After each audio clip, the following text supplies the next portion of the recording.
Today's math class is intended for 6th graders, and students will be able to show the area formula for the region bounded by a parallelogram by composing it into rectangles, and they will be able to understand the area of a parallelogram is the area of the region bounded by the parallelogram.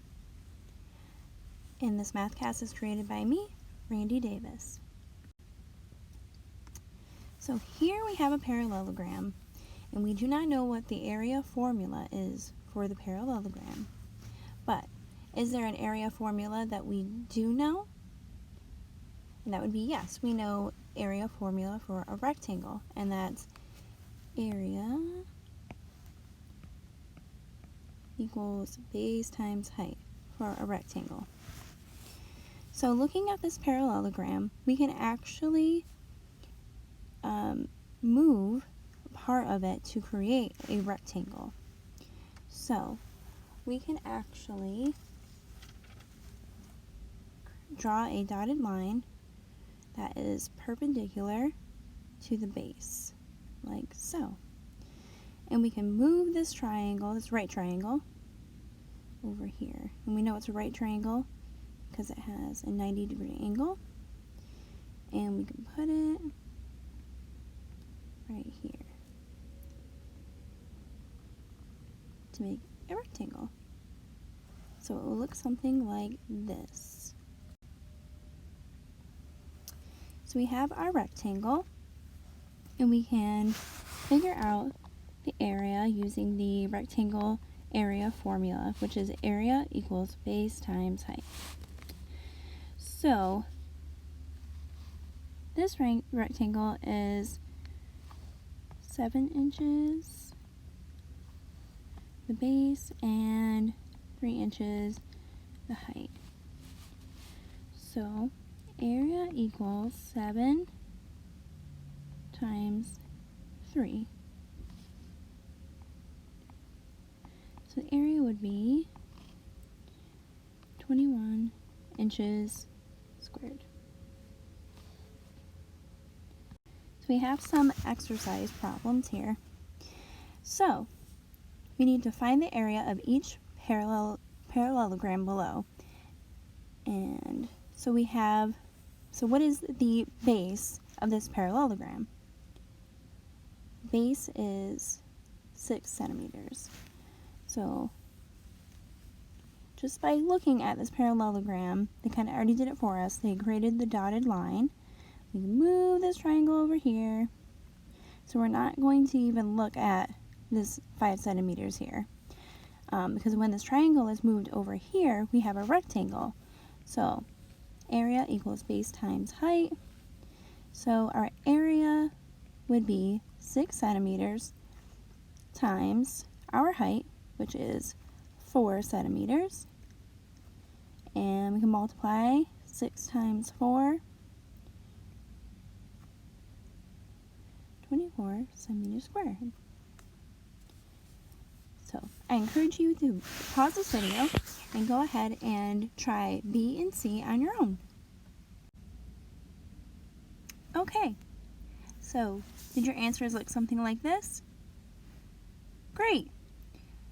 So let's go over this. So for B, we know area is base times height, so we know the base is 25 meters. So we have 25 meters here. And our height, when we create the dotted line with our triangle, is 8 meters. So 25 times 8 is 200. So it'll be 200 meters squared for the area. And on to C, 12 feet is our base, and 7 feet is our height. Multiply those to get 84 feet squared.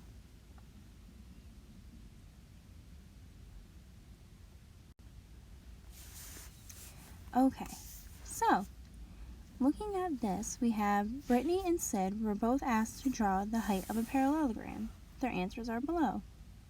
So Brittany has her triangle over here on the left side, and Sid has his over here on the right side. So we want to know, are both Brittany and Sid correct? If not, who is correct, and explain your answer. So they are actually both correct because both of their heights represent a line segment that is perpendicular to the base and whose endpoint is on the opposite side of the parallelogram. So you can take either one of these triangles and actually put them on the other side to create a rectangle. So, looking at number 8, do the rectangle and the parallelogram below have the same area? Explain why or why not.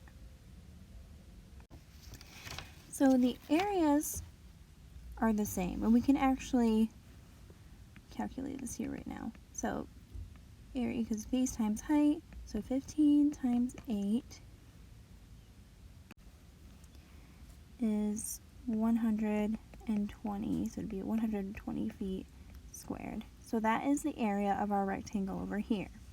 So if we move this triangle that we've created with our perpendicular dotted line and move it over here to create a rectangle, we still have a height of 8 feet and a base of 15 feet.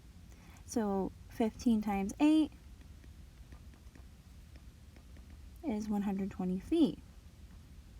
The reason why when we calculate the area of the parallelogram is the same as the rectangle because we do not change any of the dimensions.